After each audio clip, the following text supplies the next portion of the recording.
네, 오늘 ETF 투자 전략 세워보겠습니다. 머니인사이트 황유현 신한투자증권 영업부 PB팀장 나와주셨습니다. 어서 오십시오. 네, 안녕하십니까. 반갑습니다.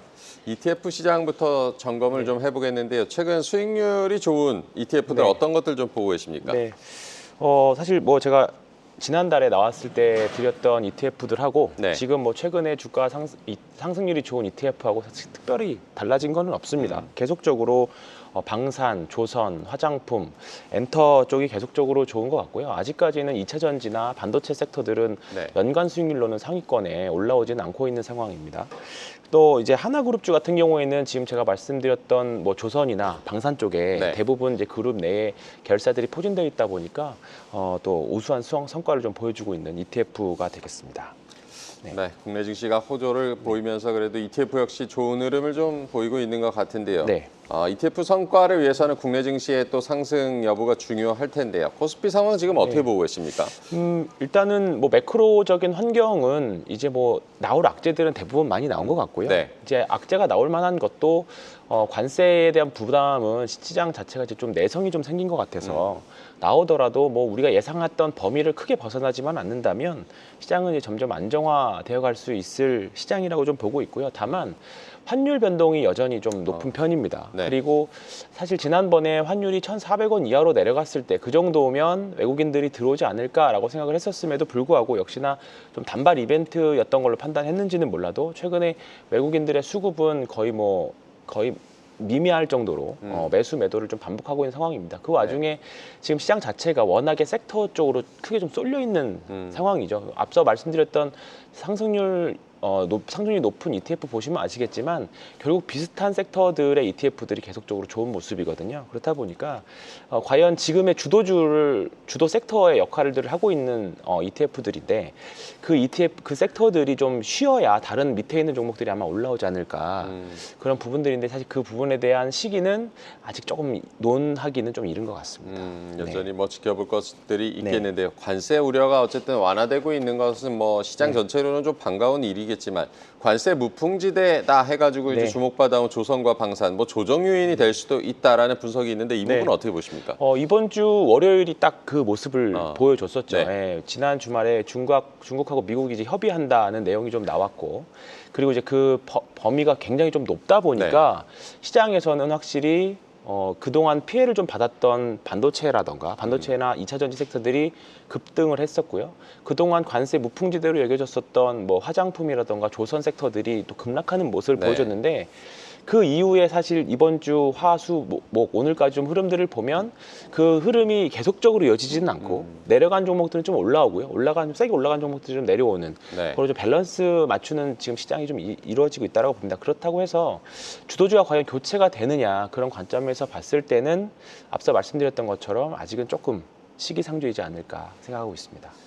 조선과 방산 ETF 지금 뭐 보유하고 계신 분들이라면 지금 일단 뭐 차익 실현을 하시는 게 좋을까요? 어떻게 조언을 해주시겠습니까? 사실 우리가 뭐 주가도 바닥에서 사면 바닥에 사는 게 어려운 것처럼 주가도 사실 최고점에서 파는 게 사실 어렵잖아요. 그렇기 때문에 아직 뭐 지금 상승률 상위 ETF들 또는 그쪽에 있는 섹터들에 있는 종목들을 보면 아직 2분기 이상 향후 한 8월 달 정도까지 2분기 실적까지는 확인해 보려는 심리가 굉장히 강하거든요.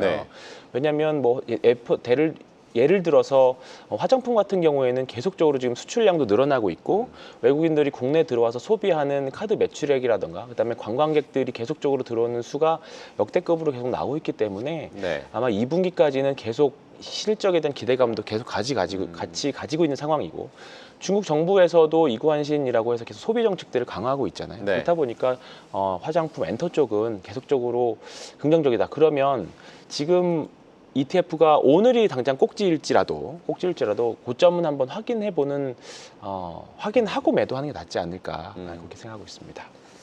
어쨌든 조금 더 지켜볼 부분이 있다. 최근에 외국인들이 삼성전자를 사는 모습이 나오고 있기도 하고요. 지금 뭐 미국 증시에서 필라델피아 반도체 지수도 흐름이 나쁘지 않고 반도체 섹터는 어떻게 전망을 하고 계십니까? 이번 주 월요일 날 삼성전자가 급등하는 양상 보여줬고 그날 시장 흐름 보시면 아시겠지만 삼성전자가 급등을 하니까 다른 종목의 수급을 다 가져가 버리는 그런 양상을 좀 보여줬었죠. 일정 부분 그날도 사실 외국인들이 삼성전자 매수하긴 했지만 그렇다고 해서 사실 의미 있는 수량 정도는 아니었다라고 네. 봅니다. 결국은 삼성전자는 외국인들이 좀 공격적으로 사줘야 주가가 올라갈 거고 삼성전자가 올라가야 우리나라 전체 레벨 자체가 좀 올라갈 텐데요. 그 부분에 대해서는 아직 연속성이 없다는 것에 대해서는 우리 계속 확인하고 가봐야 될 것 같습니다. 다만 이 부근에서는 지금 가격대 언저리에서는 사실 사서 기다리면 오를 수는 있다라고는 봅니다. 근데 네. 그 시기 언제 오를까, 그 모멘텀이 언제쯤 나올까에 대한 부분들은 사실 우리가 판단할 수 있는 내용은 아니거든요. 결국 시장에서 보여줘야 되는 부분들인데 장기 투자하시면서 인베스팅 하기에는 아주 좋은 위치라고 봅니다. 근데 여기서 이제 좀 주가가 탄력적으로 움직여서 이제 매매나 트레이딩 하기에는 아직은 좀 부적절한 시점이라고 보는 거죠. 그러려면 결국은 반도체 섹터가 타 지금 주도 섹터보다 더 매력적인 상황이 만들어져야 되거든요. 투자자들이 많이 올라가 있는 주식을 팔아서 지금 반도체를 사야지라는 투자자들의 심리 변화가 좀 있어줘야 되는데 그러려고 하는 모멘텀이 지금은 조금은 적은 상태다 생각하고 있습니다. 결국 한정된 자금으로 섹터 간의 매력의 대결이라고도 네. 봐야겠고요. 지금 뉴욕 증시에서는 엔비디아를 비롯한 AI주들이 다시 부상하는 분위기인데요. 네. AI 산업 성장 기대감 계속 지속된다고 보십니까? 네, 맞습니다. 다만 지금까지는 미국 시장도 그렇고 한국 시장도 그렇고 3, 4월 관세 이슈로 인해서 빠졌다가 네. 이제 제자리를 좀 찾아가는 과정이고요. 이제 그 이후에 어떤 종목이 제 작년에 보여줬던 엔비디아라던가 테슬라라던가 그런 모습을 어떤 종목이 보여줄까에 대한 고민을 좀 하셔야 될 것 같은데 최근 2, 3년 동안은 이제 AI 관련된 하드웨어 업체들, 네. HBM을 생산하고 그 다음에 가속기를 만드는 업체들이 좀 좋았다면 이제부터는 그 생산된 가속기들, AI 하드웨어를 가지고 어떻게 활용하느냐 그 싸움인 것 같습니다. 우리가 사실 테슬라에 기대를 하는 것도 지금 사실 전기차의 판매량보다는 테슬라가 앞으로 보여줄 로봇이라든가 휴머노이드라든가 자율주행이라든가 이런 기존에 이제부터 활용할 AI 소프트웨어잖아요. 네. 그렇기 때문에 지금 미국 시장에서도 상대적으로 브로드컴이나 팔란티어 이런 종목이 더 확실히 더 강세를 보여주고 있는 부분들이 지금부터는 이제 AI 하드웨어보다는 소프트웨어 쪽 우리나라도 하드웨어보다는 소프트웨어 쪽에 좀 강점이 있는 회사들로 전략을 짜시는 게 저는 좋을 것 같습니다. 네, AI 소프트웨어에 더 주목을 할 필요가 있다라고도 조언을 해주셨고요.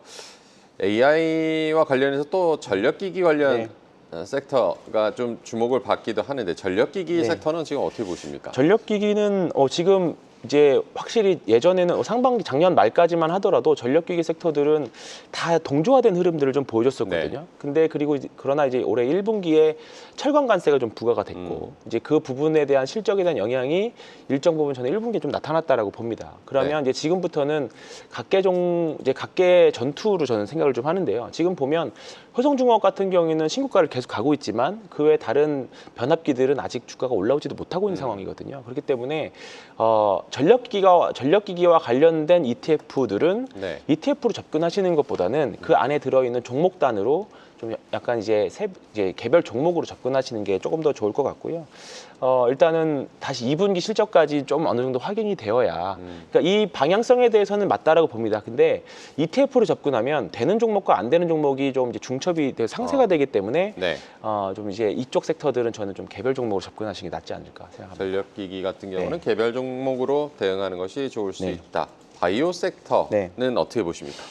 지금 이번 주에 또 이슈가 됐던 게 이제 약가 인하와 관련된 영향입니다. 이제 우리나라 기업 입장에서는 이제 신약을 과연 신약으로 인정해 주느냐 안 인정해 주느냐 그 차이인 거죠. 지금 우리나라 코스닥 1등 기업인 알테오젠이 이제 그런 불확실성에 사실 휩싸여 있는 건데요.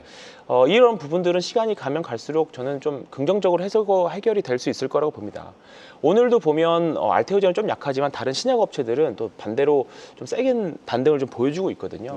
앞서 말씀드렸던 전력기기와 마찬가지로 지금은 좀 개별 종목 단으로 이제 바이오들을 접근하시는 게 좋을 것 같고요. 다만 긴 호흡으로 보면 바이오 ETF는 저는 좋은 기회라고 생각은 합니다. 아직 보여줄 수 있는 기업들 보여줘야 하는 우리나라 바이오텍들의 성과들이 좀 많이 남아 있고요.